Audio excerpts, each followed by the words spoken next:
Hello students, अभी हम लोग इंटीग्रेशन पढ़ रहे हैं। अब इंटीग्रेशन का अभी हम लोग इंडेफिनिट इंटीग्रेशन पढ़ रहे हैं और उसका एक हम लोग फॉर्मूला डिस्कस करेंगे और उस फॉर्मूले के रिगार्डिंग क्वेश्चन भी करेंगे। तो अभी हम उस फॉर्मूले को लिखेंगे।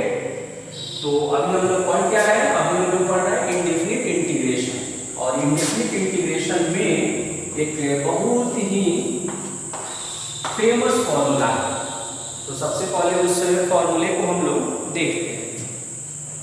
तो वो फॉर्मूला कुछ इस तरह से लिखा जाता है, साइन ऑफ इंटीग्रेशन हो गया और एफ डैश एक्स और अपॉन एफ एक्स और D X is equal to log और जो डिनोमिनेटर है उसी को यहाँ हम लिख देते हैं, लॉग एफ एक्स और प्लस में सी या के जो भी हो सी ही लिख देते हैं। लिखा हुआ है एफ डैश एक्स लिखा हुआ है। फर्स्ट वाला जब आप देखेंगे इसमें लिखा हुआ है एफ डैश एक्स और डाउन में लिखा हुआ है एफ एक्स लिखा हुआ है, फिर डी एक्स है और उसका इंटीग्रेशन का फॉर्मूला लिखा हुआ है लॉग एफ एक्स लिखा हुआ है। अब इसको ध्यान से जब देखेंगे तो दोनों एफ एक्स ही हैं, बट इसके न्यूमरेटर वाले में डैश लगा हुआ है और डिनोमिनेटर वाला बिना डैश का है। यानी ये जो हर देख रहे हैं वो एफ एक्स है और जो अंश देख रहे हैं वो एफ डैश एक्स है।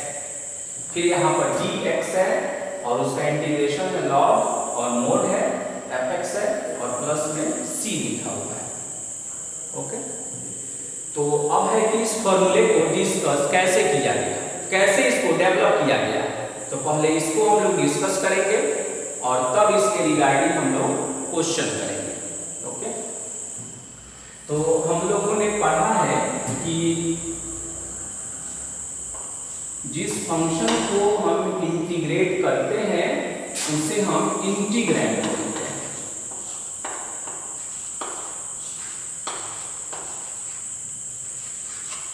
और इंटीग्रेशन करने के बाद जो हमको प्राप्त होता है वो कहलाता है इंटीग्रल। और जो सी देख रहे हैं वो कांस्टेंट ऑफ इंटीग्रेशन। ओके, तो इंटीग्रेशन में हमने देखा कि अगर ये इंटीग्रेशन करेक्ट है तो जब भी हम इंटीग्रल का डीसी निकालेंगे तो इंटीग्रैंड आ जाता है, आ जाना चाहिए। आ जाएगा तभी हम समझेंगे कि ये इंटीग्रेशन सही है, अदरवाइज ये इंटीग्रेशन सही नहीं है। तो ये जो देख रहे हैं लॉग और मोड में, मोड लिखने का पर्पस ये होता है कि वो पॉजिटिव होना चाहिए हमेशा। लॉग का जो फेस वैल्यू है वो मस्ट बी पॉजिटिव। बेस यहाँ नहीं लिखा हुआ है तो आप समझेंगे कि वहाँ स्मॉल ई हिडन है। तो इसको हम लोग वेरीफाई करते हैं कि क्या ये फॉर्मूला सही है, क्या वेरिफिकेशन करते हैं।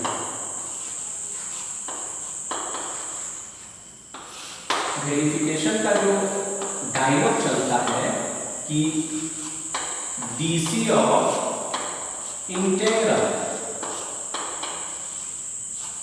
डीसी ऑफ इंटीग्रल मतलब इंटीग्रल का जब हम डीसी निकालें तो क्या आ जाना चाहिए,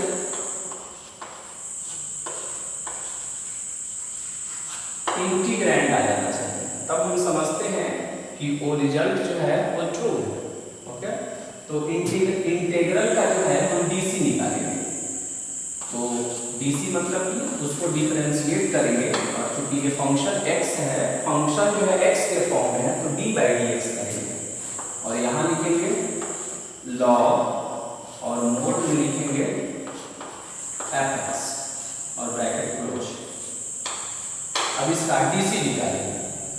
तो चेन रूल से हम लोगों ने पढ़ा था डीसी में कि ये रिजल्ट और ये रिजल्ट ये दोनों ही आइडेंटिकल होना चाहिए। तो ये हो जाएगा d अपॉन d और यहाँ हो गया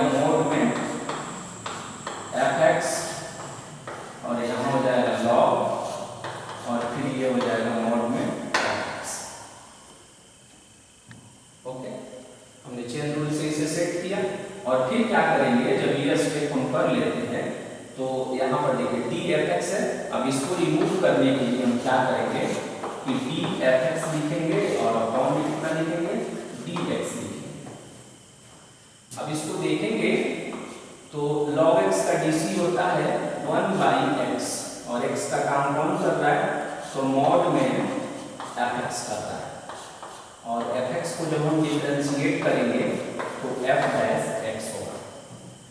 दोनों को जब हम सजा कर लिखेंगे तो ये हो जाएगा f डैश x और ये हो जाएगा मॉड में fx।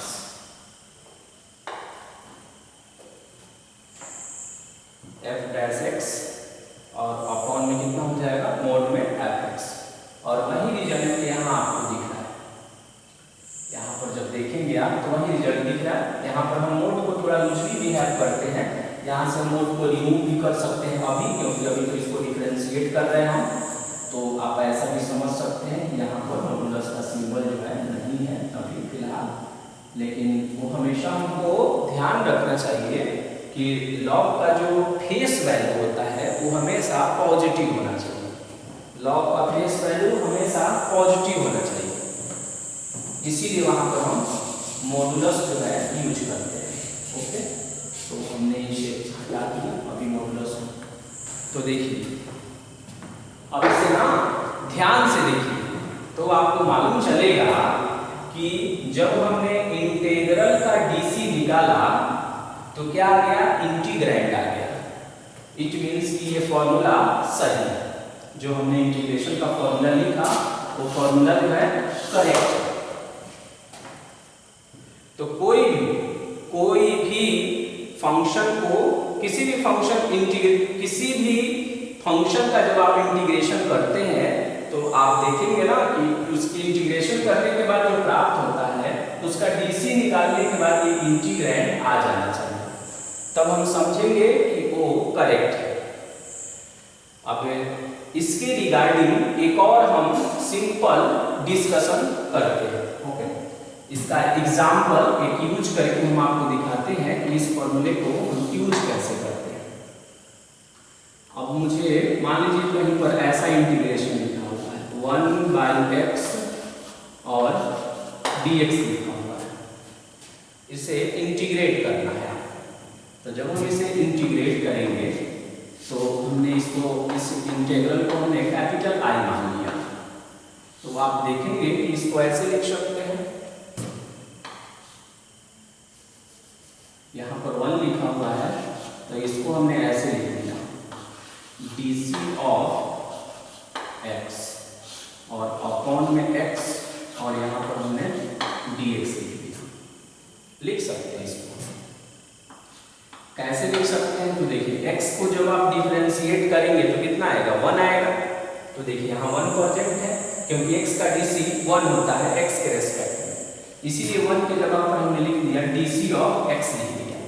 तो अब ये फॉर्मूला बताता है कि कोई फंक्शन हो, यहाँ डिनोमिनेटर लिखा होगा, यहाँ डिनोमिनेटर है और डिनोमिनेटर का डीसी जब न्यूमरेटर में मौजूद रहे तब हम वहां पर लॉग यूज कर सकते हैं। ओके, तब हम इसको लिख सकते हैं कि तब इसका इंटीग्रेशन जो होगा ये लॉग और मॉड में x और प्लस में c हो जाएगा। अब आप इसको वेरीफाई करना चाहते हैं कि जो इंटीग्रेशन मैंने कैलकुलेट किया वो सही है या नहीं, तो देखिए इसको हम वेरिफिकेशन करके भी दिखाते हैं।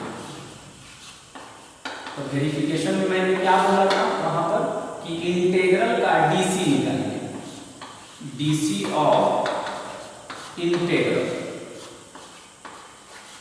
तो क्या आ जाना चाहिए, इंटीग्रैंड आना चाहिए, इंटीग्रैंड आना चाहिए। अब इंटीग्रल किसे कहेंगे हम, तो ये जो आरएचएस में आप देख रहे हैं ना, इसी को हम लोग इंटीग्रल बोलते हैं। तो जब इसका हम डीसी निकालेंगे d/dx और मान लीजिए हमने c को भी ले दिया, वहां हमने c छोड़ दिया एक्चुअल में, क्योंकि c वो कांस्टेंट है तो उसका डीसी 0 हो जाता है, तो वहां पर छोड़ दिया गया है। बट अगर आप इसको भी शामिल कर लेते हैं तो ये हो गया log mod x और प्लस में c। अब इसका DC निकालिए, तो देखिए log x का DC निकालेंगे तो कितना आएगा 1/x आएगा, और c क्या है कांस्टेंट ऑफ इंटीग्रेशन है तो उसका DC 0, तो ये हो जाएगा 1/x। देखिए अब आ गया ये, आप जब भी हम फंक्शन को इंटीग्रेट करते हैं तो इंटीग्रेट करने के बाद जो ऑब्टेन करते हैं वो इंटीग्रल है, और इंटीग्रल का डिफरेंशिएशन करने के बाद इंटीग्रैंड प्राप्त हो जाना चाहिए। अगर ऐसा प्राप्त हो जाए तब हम समझते हैं कि वो फॉर्मूला करेक्ट है। तो देखिए ये जो आप देख रहे हैं ये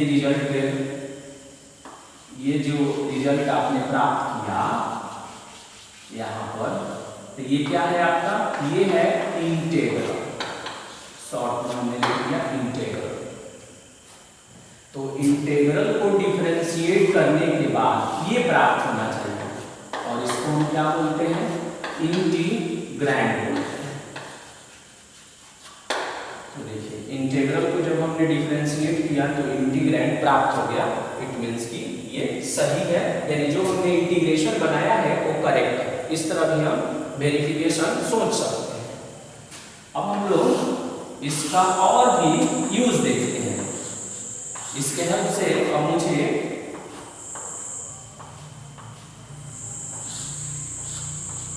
tan x का इंटीग्रेशन करना है, tan x dx का इंटीग्रेशन करना चाहते हैं। डायरेक्ट फॉर्मूला नहीं, उसको जानना चाहते हैं कि tan x को इंटीग्रेट करने के बाद जो फॉर्मूला प्राप्त होता है वो कैसे प्राप्त होता है। तो आप ऐसा सोच सकते हैं कि tan है तो tan को यू में राइट sin x और अपॉन में cos x dx, ओके लिख सकते हैं ऐसे। तो जब हमने लिख दिया sin x upon cos x लिख दिया, तब आप देखेंगे कि उसको हम ऐसे भी सजा सकते हैं। अब देखिए cos x है तो cos x का डिफरेंशिएशन आप सोचिए, तो cos x का डिफरेंशिएशन सोचेंगे तो आपको मालूम चलेगा कि माइनस sin x होता है, वो यहाँ मौजूद रहना चाहिए, इसका डिफरेंशिएशन यहाँ मौजूद रहना चाहिए। तो cos x का डिफरेंशिएशन माइनस sin x होता है जो मौजूद नहीं है, तो क्या करेंगे ना कि हम वहां सेटिंग करेंगे, कुछ ऐसा करें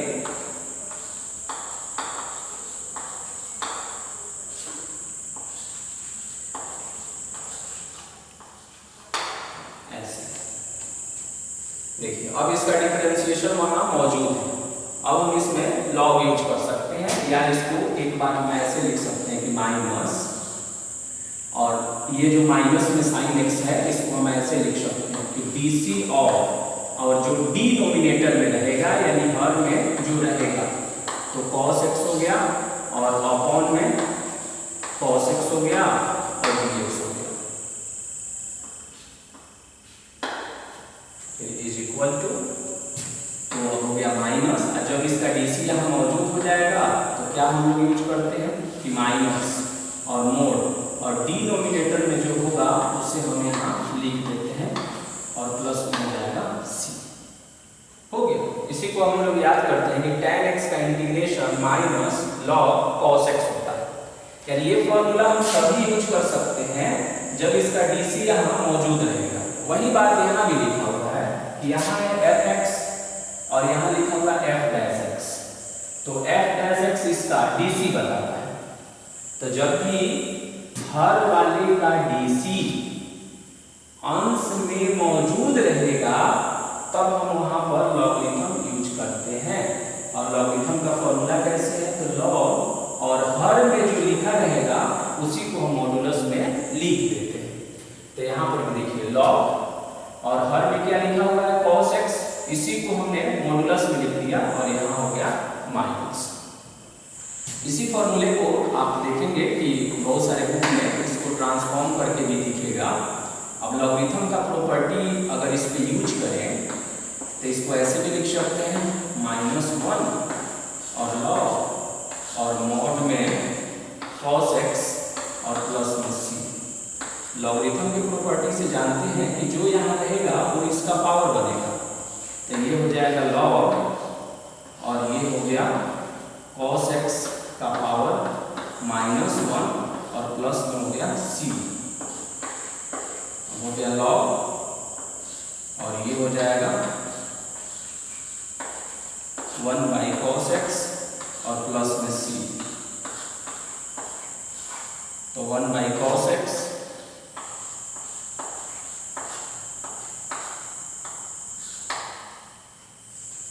देखिए। अब ये जो माइनस था इसको हमने क्या लिख दिया, -1 को इसको पावर बना दिया। लॉग में एक फैसिलिटी होता है कि जो बैक में L से जो पहले रहेगा वो उसका पावर बन जाएगा, तो पावर बन गया ये -1, और यही cos x का पावर जो -1 है उसी को हम 1/cos x के लिख सकते हैं, और 1/cos x क्या हो जाता है, वही sec बन जाता है। तो इसका दो फॉर्मूला हो गया, माइनस में log cos x और एक हो गया log sec x हो गया। इसीलिए आप देखेंगे कि जब tan x का इंटीग्रेशन हम देखते हैं tan x dx, तो इसका दो फॉर्मूला हम लोग लिखते हैं, एक लिखते हैं माइनस में log cos x और प्लस में c, और दूसरा लिखते हैं कि log और मॉड में sec x और प्लस में c, ऐसे लिखते हैं। ओके, तो हमने इसका दूसरा यूज देखा, उस फॉर्मूले का हमने दूसरा यूज देखा, और भी इससे हम बहुत सारा फॉर्मूला को डेवलप कर सकते हैं। इंडेफिनिट इंटीग्रेशन में सबसे ज्यादा यूज होने वाला ये फॉर्मूला है। अब हम अगर कॉट का इंटीग्रेशन करना चाहें,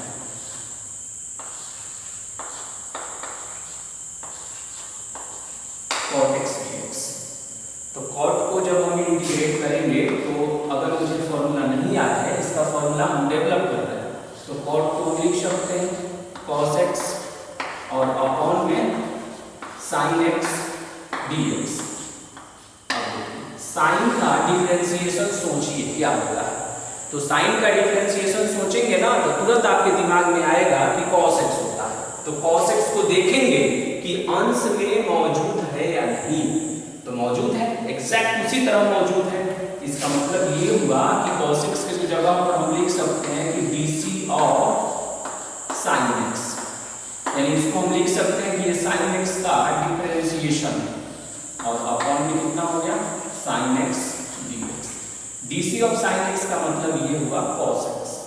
पूछा जाए कि dc ऑफ sin x, तो आप बोलेंगे cos x होता है।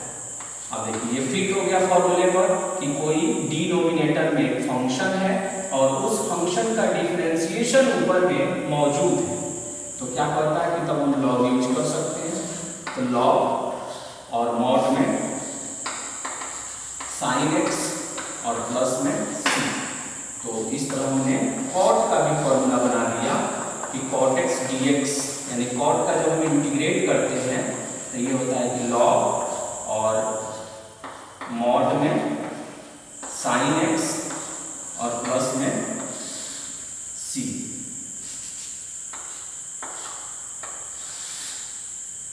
और इस तरह से ये रिजल्ट भी यहाँ पर हम लोगों ने प्रूव कर दिया।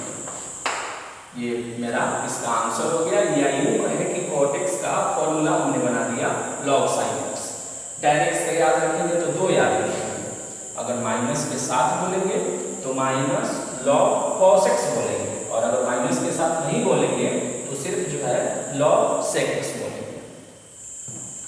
अब यहाँ जो आप देखते हैं, यहाँ f डैश x जो देखते हैं, तो जब भी इसमें डैश लग जाता है ना तो वो उसका dc बताता है। पूछा जाए कि f डैश x क्या है, f डैश x लिखा हो, देखिए यहाँ डैश लगा दिया, यानी क्या बताता है, तो आप बोलेंगे कि ये dc ऑफ fx,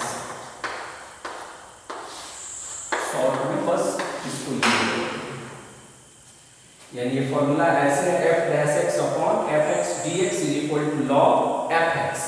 fx का मतलब ये हुआ कि जो डिनोमिनेटर में रहेगा, और डिनोमिनेटर में कितना है, तो डिनोमिनेटर में यहाँ fx है, उसके जगह पर कुछ भी रह सकता है, और डैश जब लग जाता है तो उसका डिफरेंशिएशन बताता है।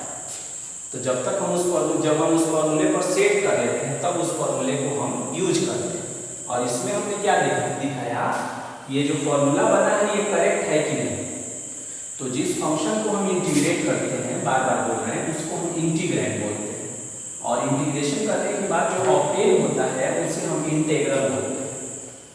तो इंटीग्रेशन में ये रूल होता है कि जब भी हम इंटीग्रल का डिफरेंशिएशन करेंगे तो इंटीग्रैंड प्राप्त हो जाना चाहिए। अगर ऐसा है तो वो फॉर्मूला करेक्ट है, उसी को हमने वेरीफाई किया। और fx का dc f डैश x होता है, उस पे इस तरह डैश लगा दिया जाता है, क्योंकि वो कोई एग्जैक्ट फंक्शन तो है नहीं, साइन रहता तो cos लिखते, बट वो जनरल फंक्शन है और सिंबल है, इसीलिए उसमें हम लोग डैश लगा देते हैं। ओके, तो इसका और भी हम लोग इसके हेल्प से और भी बहुत सारे फॉर्मूलों को हम लोग डिस्कस करेंगे।